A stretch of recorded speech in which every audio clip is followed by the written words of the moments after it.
Yeah, but there's no reward. They've only just planted down a new one, so the only other choice they've got is to come in behind this tier 1 tower, where they'll find, in fact, both CM as well as Rubik walking into MVP. Fenrir, real trouble. They actually commit the death ward. The charge started on FY. Heavy commitment from MVP. They must have thought there'll be more coming, but QO wants to keep going. Back in behind the tower. In comes your charge. QO jumps in, gets that leech, and now FY being bashed around. 2 kills for MVP. They still got what they came for. The Slark pick is so good in this game because Vici supports are completely outmatched by this hero. They don't have any defensive abilities, they don't have any mobility whatsoever. So the moment QO comes in close, if he gets the pounce on Rubik or CM, they're dead. There's no counterplay until they get a Ghost Scepter, which is super far away for both of them. In the words of Shiva, they're just so squishy on VG Gaming. This is the reason why we were thinking, like, even something like a Spectre would just be able to just pop in. The Lina, the CM, the Rubik would just take so much damage early on, but when you've got QA that keeps charging around, speaking of that, March going to have a move up towards Hal. He does have Waveform available. There's going to be your first hit. Strength morphing up already. There's no more support coming here, and he'll make a replica so we can play the positional game. And March just needs to run himself out. But QO on the way in, going to go for the Dark Pack. And up on the back of Morphling. Remember, he's still going to get this charge, but unless he gets perma-bashed right now, he's not going to die. But there's just 17%, he's still got the replicate waveform up. And the jump away to safety. He had 12 one charges up his sleeve as well. How ice cold have you got to be to use waveform first, instead of just replicating out immediately there? Wow. That was really, really close. With a little bit extra luck there from March, they would have been able to grab Hal. But they sent him back to base. Again, some good aggression coming out from MVP. And the good news for Vici Gaming is that they obviously don't know this for sure right now, but they've got to have a pretty good feeling that Hal is ahead as far as Worm goes. He does have the highest net worth in the game right now, even against a Midas Slark with 4 kills. But he's only got 100 in CS front. advantage is just... It's still good enough if he keeps up for now. The question for Vici Gaming is how do they activate their supports? That's a very good question. Yule Scepter is now in for Super. He's going to need it to actually stop March, but then again, no, he doesn't. March pulls out of the charge. And Morphling coming in to defend on the top lane. This tower is the battle for the last hit. QO not going to win that battle, but Hal, remember, you don't have a replicate right now. We're still on cooldown for 2 more seconds, and QO trying to beat into him. There's more support moving up, and FY might regret this rotation. As now, KP as well as Febby have arrived here. Hal still being charged, so they keep that vision up. QO's making the move. There's that replica, but Hal, do they have enough control again? No waveform this time, and there's a 17% kicking in Fenrir. They're going to have to search for help. Ice, hook shotting in. KP needs to blink himself away, need more time. Shallow Grave, Witch Doctor, the Death Ward's going on ice, but the Blade Mail turned on, the paralyzing cast. Fenrir and Super, they're basically holding hands to the back lines. The Shallow Grave is there for nuts, but his chance of survival is so low. Turns on the Restoration. They're nobering up. They see Febby with a Life Strike Array, barely missing from Super. So Morphling will drop, and in trade you lose your Spirit Breaker and your Witch Doctor. I think MVP are okay with this exchange. Considering how the whole fight developed, that could have gone way worse for them. It was fairly even. The experience is only different by maybe 300, 400. Gold only 200. That's from our teamfight recap. So it's not much of a difference. And now you actually get something like a Blink Dagger over on QO. You thought life was hard as a support before. It's about to get a lot harder. Yeah, I think if MVP could take that fight 5 times in a row right now, where they trade March and a support to kill the Morphling, I think they would win the game. Like, the entire win condition for Vici Gaming is that this Morphling does get strong, as well as the Lina. And of course, Super did stay alive there. I think the kill did go to the Crystal Maiden on the Spirit Breaker. Yeah, it did. So he got none of the last hits there. But the Slark is starting to get a really solid grip on the game. That 1 kill on Morphling, you remember a moment ago I said Morphling was 100 ahead? He's 1,000 behind. That's the kind of shift you get from making a play like that. QO, as long as the Lina doesn't just blow him up in a combo, there's almost nothing countering him out. We see a quick Orchid here as well from KP. Very good item against both Morphling and the Lina, although she does have a ULs to be used defensively, of course. This gives them even more aggression when MVP looks for fights, but VG Gaming are the ones looking for it. A 3-man smoke move. They're going to walk into QO. He blinks himself forward right now and being bursted down. There goes your Slark with a Sonic Wave steal of Rubik. FY As we said, never underestimate him, but now KP comes back for revenge for what was stolen. Baby can't move close enough to him, but March, he can. The charge comes forward, the comps get them back for now. Remember that Weaver's there, March being stunned, looking to play the Shallow Grave, keeping him alive for now. He goes for the ulti, but then the Yule's up in the air. It's going to be the Queen of Pain. March still alive for the moment, around the tree line. They do bring him down, but KP in real trouble. Sonic Wave's in 1 second, he needs more time. Blink away to safety. He's bottling up, already used the one charges. He could turn, he's got Sonic Wave plus Scream of Armor hiding inside the tree line for the moment, but he'll blink in deeper. Meanwhile, Febby is actually chasing down Ice in the bottom river. That urn charge, he's so low, but not low enough to find the kill.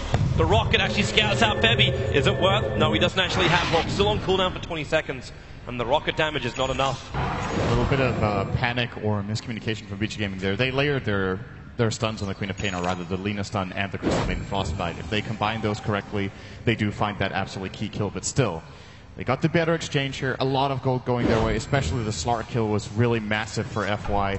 Being a low gold support, or actually, who got the last hit on him? I can't see that anymore now. I can't remember.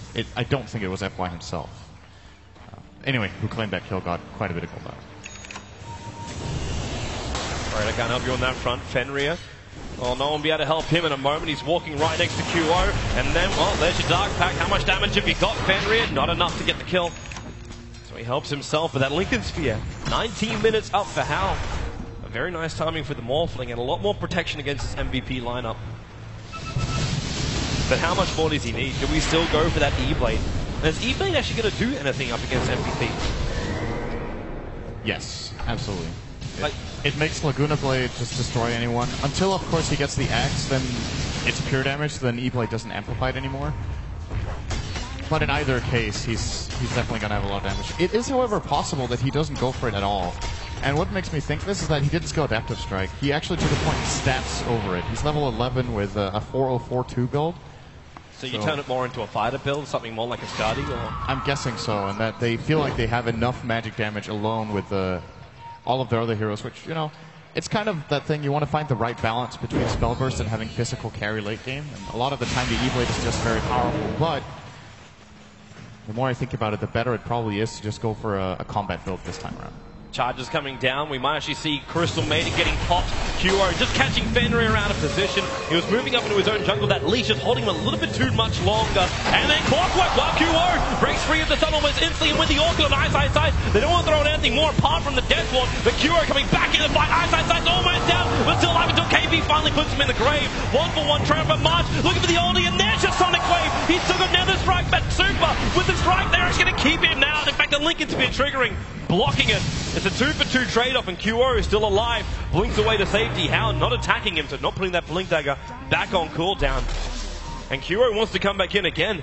The Observer Ward's up, so they can see where VG is moving. In fact, Hal just walks straight into him. The Lincoln Spear trigger into the Orchid. He actually got to use the Shadow Strike to do it, and Hal dropping low. Life Strike Array won't be able to connect, but Hal, with so much strength, 2,000 life, they get rid of the Observer Ward, but QO back in again, playing with its supports in the back line, while Hal realizes this. He has to turn around to help out his team. QO is still very low, but out of vision, healing up quickly with the bottle charges.